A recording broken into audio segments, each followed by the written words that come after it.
how do I know if my liver's healthy? Is there any symptoms of an unhealthy or toxic liver? Well, let's go through possibilities. I call them checklists. Okay. And the reason I call them checklists is because they may not apply to everybody. The first question to ask if your liver is healthy is, when you go without food, do you make a ketone? Okay. If you don't make a ketone, and you're like, we've had people that are like 20 hours in, 36 hours in, 48 hours in.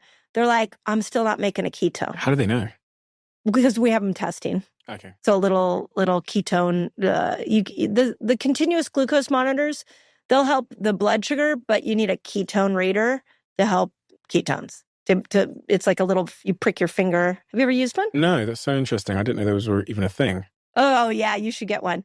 So you get a little monitor. Yeah. And you prick your finger, and then you put your blood on this little strip, and you put the strip into this little monitor, and it tells you how many ketones you have.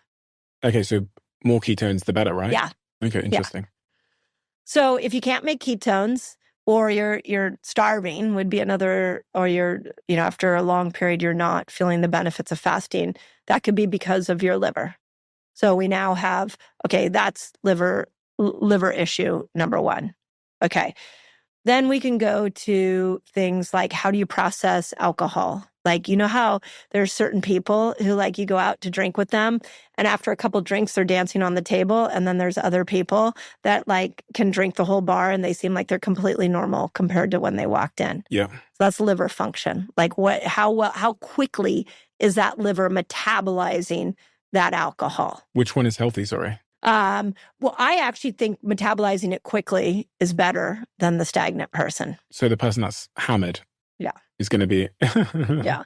Okay. So I mean, there's a lot of nuance in that comment. So just so we don't get the whole world coming after you or I on that. So, so it's how quickly are you able to metabolize a toxin in your system and get it out of you? So that would be another one.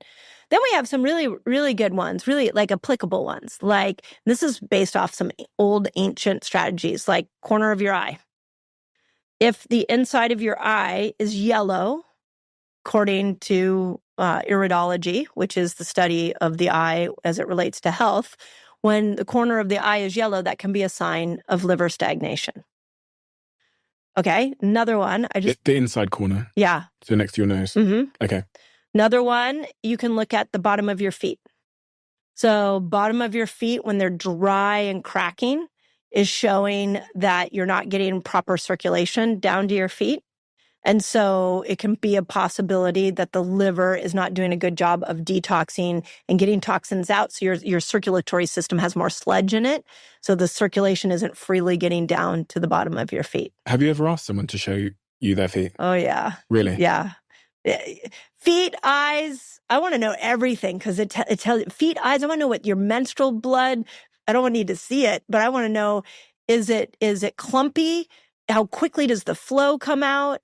These kind of things are so important. How quickly your hair grows, how quickly your nails grow, what's on your nails? Are nails on ridges on your nails? Because that could be minerals. Like, our body gives us a full analysis of what's going on. So I have looked at a lot of feet. And if I look at my feet now, never. Just want to take a quick look, because I can't remember really looking at the bottom of my feet. What is a sign that my liver is not healthy? Looking at the bottom of my feet, it's the real dry cracks. Oh no, mine is soft like a baby's bottom. There you go. Do you want to put it up on the table so I can see? No, because people will sell pictures. Oh, that's right. Oh my God.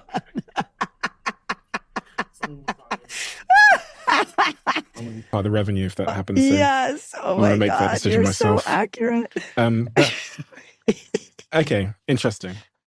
So here's a couple. Let's give people a daily routine of what to look at to be able to see, like, how your body's functioning. So when I get up in the morning, that's one thing I do. I always look I'm periodically, throughout the day, looking in the corner of my eyes. Like, what is there a yellow tinge in there? So I look at that. I also look at my tongue every morning when I wake up. Do you look at your tongue? Not really. Okay. So when you look at your tongue, does it have a white coat on it?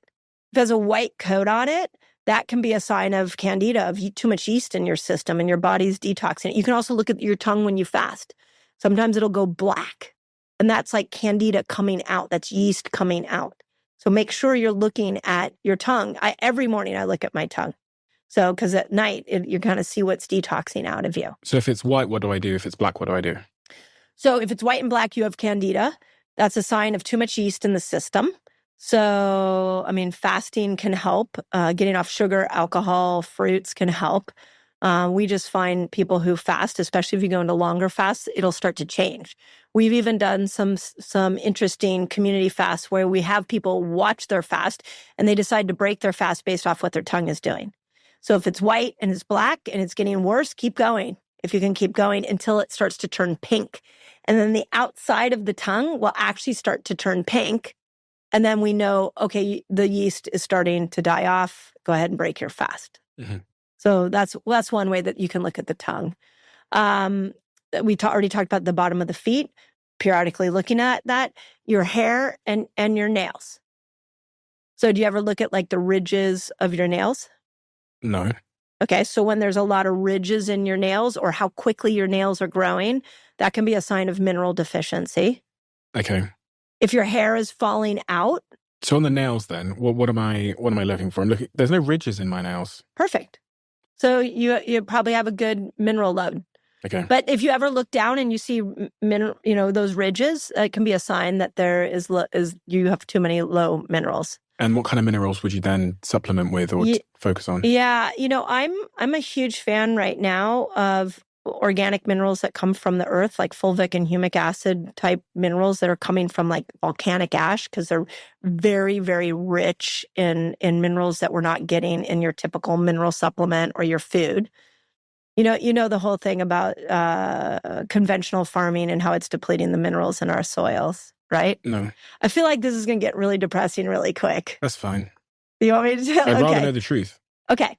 So the soils that are being monocropped, where they're being tilled over and over again, not from regenerative farms, what we know now is that they are deficient in minerals. So the way that it's being expressed to people is the broccoli you have now has less vitamin and mineral content than the broccoli you had 10, 20, 30 years ago because of how the farmers are taking care of the soil. Mm.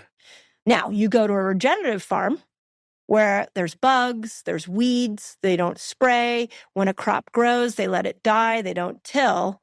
That has more minerals.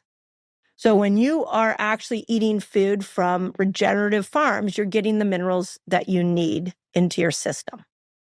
So when people look at their nails not growing, they look at the ridges, a good question, if you don't want to take a mineral supplement, is ask yourself, am I eating foods from a regenerative farm? Am I eating fruits and vegetables from the farmer? Do I know the farmer even? Sounds expensive. Right. Yeah. Can you see why I like fasting? But if I fast, I'm still not getting the minerals. Right. I know, but all of these problems that we're addressing in order to eat healthy is expensive. So I'll come back to that comment in a second because that's a good one to address. Let's use the typical person. They're eating everything we've talked about. They're eating all the obesogens. They're gaining weight. Their toxic load is high. They're not getting enough vitamins. They're not getting enough minerals. Their hair is falling out. A woman's menstrual cycle is off. Their skin is changing. Weird stuff is showing up. For that person, if all I do is say, hey, I want you to eat your fruits and vegetables from a regenerative farm, now, okay, we're adding some minerals back in. So we're starting to get some of the nutrients that person was supposed to be getting, but was actually getting all those toxins were depleting that person's system. So we start to get them eating fruits and vegetables from a regenerative farm. Now they're getting the nutrients they need that are being depleted by these chemicals. Okay, so that's why in that context, just eating good, healthy fruits and vegetables is important. But what if we put them in a fasted state? Let's take that person one step further. They're metabolically challenged. They're full of toxins. Let's put that each day, let's start to tack on a fasting window. In that fasting window, we're starting to see glucose come down. We're starting to see the body repair and heal itself. Okay, Now, when they open up their eating window, we can have them add in minerals. So we can have them added in, or they can still eat more fruits and vegetables from regenerative farms, but they have to prioritize minerals. In our community, we actually will have people add in minerals in the fasted window. Like take a mineral supplement, take an electrolyte supplement, put it in your fasting window so you're adding that support in. And when you say minerals, what exactly are you referring to? Well, there's a lot of different ones, right? So magnesium, zinc, selenium. Okay. Those are the biggies. Okay. And it's expensive, so can I just supplement it? Right. Because that's cheaper. Right. So the reason I like the fasting window is because we're changing the metabolic system. Mm-hmm. And now we go into the eating window. Let's just at least start with fruits and vegetables coming from regenerative farms if you don't want to spend money on supplements. If you have the resources to spend money on supplements, go ahead and do that.